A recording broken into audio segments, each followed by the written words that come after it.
Hi everyone and welcome to the Coruscant Tribune for this video about Sabacc Corellian Spike. In this video we're going to show you everything we know about this card game and we'll show you the rules we've created to make this game 100% playable. In the description you'll find our rulebook and also the files you'll need to print and create your own deck of Corellian Spike. Before we start, this version of Sabacc is the one we can see in the film Solo: A Star Wars Story, the book Tales from Vandor, or the reference book The Last Jedi, Rose Tico, Resistance Fighter.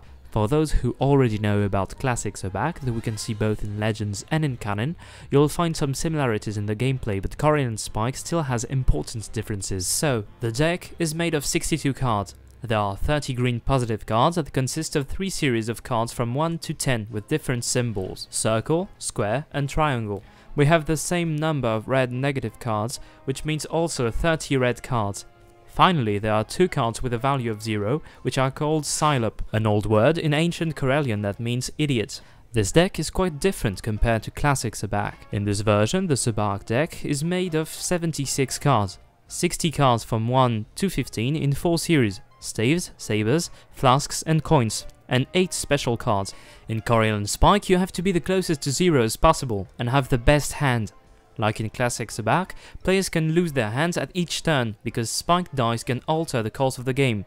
Indeed, if the dice are rolled and show matching symbols, all players lose their hands and get new ones with the same number of cards. These dice are 6-sided dice with symbols representing numbers 1 to 6. Then it's possible to play with regular dice. It often happens during the spike phase to lose a promising hand, or on the contrary, to get a new hand that will save the day. Before we start a game, it's important to know how winning hands work in a Corellian Spike game. I have to say that in order to recreate these rules, we relied on all the data available in canon, but we had to add some elements to make the game playable. First, you need to be as close to 0 as possible. For example, the first player's hand is -5 plus 6 for a total value of +1. The second player's hand is -1 minus 5 plus 3 plus 5 for a total value of +2. The first player's hand is closer to 0, so the first player wins the round. Then, for the same value, positive score is better than a negative score. For example, the first player's hand is -1, -2 and +4 for a total of +1. The second player's hand is -4, -5 and +8, total of -1. They both have a distance to 0 of 1, but a positive score always wins, so the first player wins. If both players have exactly the same hand value, the hand with the most cards wins. For example, the first player's hand is -2, +4, +6 and -7, total of +1, and the second player's hand is -2, -5 and +8, for a total of +1 also. However, the first player has 4 cards, which is more than the second player's 3 cards. The first player wins this round. This also works when both hands have a value of 0. If the 2 players both have the same hand, with the same value and the same number of cards, the hand with the highest card wins. The first player's hand is +4, +6 and -10, total value of 0, and the second player's hand is -4, -5, +9, total value of 0. They both have 3 cards, but the first player's -10 is higher than the second player's +9. If we can't decide which hand is better using everything we just said, the players have to draw a new card, and the nearest card to 0 determines which player is the winner. A positive number always wins against a negative one. When a hand has a value of 0, it is called a Sabacc. Now we're going to deal with the highest hands that are quite difficult to get. We begin with the Whiz, with a hand of 5 cards. +1, +2, +3, +4 and -10, total value of 0. Above Whiz there is a special hand called Straight Chiron or Straight Staves. This is the hand that Han plays during his game against Lando Calrissian and Vandor 1. This hand is made of 4 cards in sequential order, and more precisely with the highest card being a +10 or a -10. There are 2 possibilities for this hand: +7, -8, -9 and +10, or -7, +8, +9 and -10. In the film, Han's Straight Staves is beaten by Lando's full Sabacc. This hand consists in a Silop, equal to 0, 2 -10 and 2 +10, total value of 0. In the Yareth Casino variant of Corellian Spike, there are different hands and rules that you can find in our rulebook. Here, we're going to use classic rules. Now that you know which are the best hands, we're going to show you a game of Sabacc to explain how the game works. Before beginning a round, all the players must pay 2 credits in the game pot and 1 credit in the Sabacc pot. There are 2 pots in Corellian Spike. If a player wins a round, he takes the main pot, and if he wins with a hand value of 0, a Sabac, he wins the Sabac pot also. All the players get 2 cards from the dealer, beginning with the player on the dealer's left. Then the remaining cards in the deck are placed face down and become the draw pile. The first card from the draw pile is put face up next to the draw pile. The players can bet once before the first turn of the round begins. After the setup, the first phase begins, the draw phase. The player on the dealer's left begins and calculates his hand. She has 5 available options. She can take the first card from the draw pile by paying 1 credit, exchange a card from her hand with the first card from the draw pile, take the face-up card by paying 2 credits, exchange a card from her hand with the face-up card, or do nothing. The first player's hand is +8 -9, total value of -1. The face-up card is a +1, which would make her hand with a value of 0. She decides to take the face-up card, pays 2 credits, and adds it to her hand. To replace this card, the dealer reveals the first card from the draw pile and places it next to it to be the new face-up card. The second player's hand is -3, -6, which is not that good. He takes the first card from the draw pile and pays 1 credit to do so.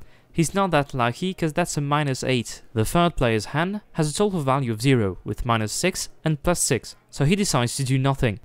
After this phase comes the betting phase. The first player begins. During the betting phase there are 4 options. You can call by matching the amount of the highest bet, raise by raising the bet, stand or fold. A player can stand if no one opens the betting round. Players can bet like in a game of poker. The first player has a good hand and bets 1 credit in the game pot.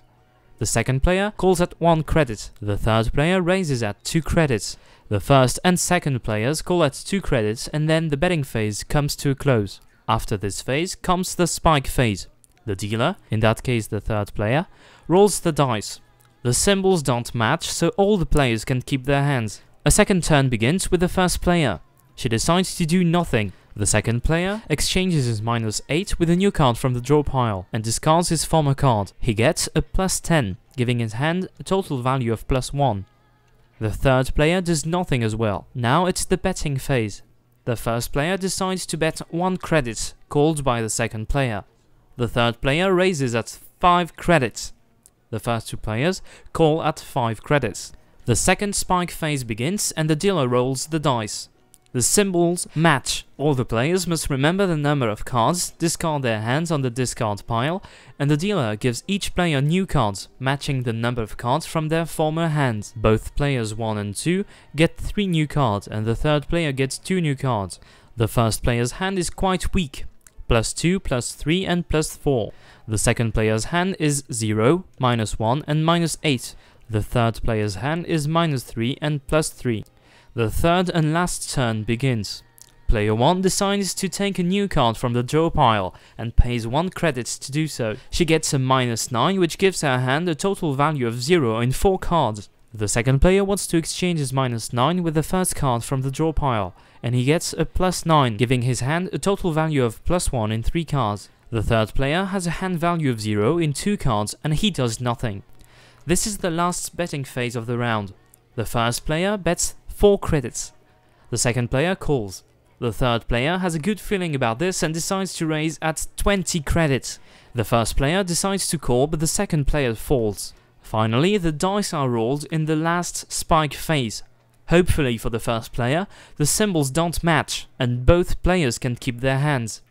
The first player shows her hand. +2, +3, +4, -9, total value of 0 in 4 cards.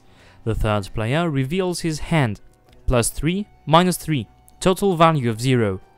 Both hands are equal to 0, but the first player's hand is in 4 cards, so she wins this round. With a hand value of 0, she wins both the game pot and the Sabac pot. To sum up, a Sabacc Corellian Spike game is played in 3 turns. At the start, all the players get 2 cards. The first turn begins with the 3 phases: draw, betting and spike.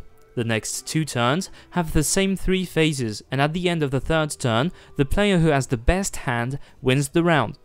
Now you're ready to begin a game of Corellian Spike and steal all your opponent's credits. You can find the rulebook made by the Coruscant Tribune in the description, and also the file that will allow you to print the cards by yourself. I hope that you liked this video about Sabacc Corellian Spike. Feel free to leave a like and a comment. You can subscribe to the channel if you don't want to miss the next videos made by the Coruscant Tribune. See you soon, and may the Force be with you.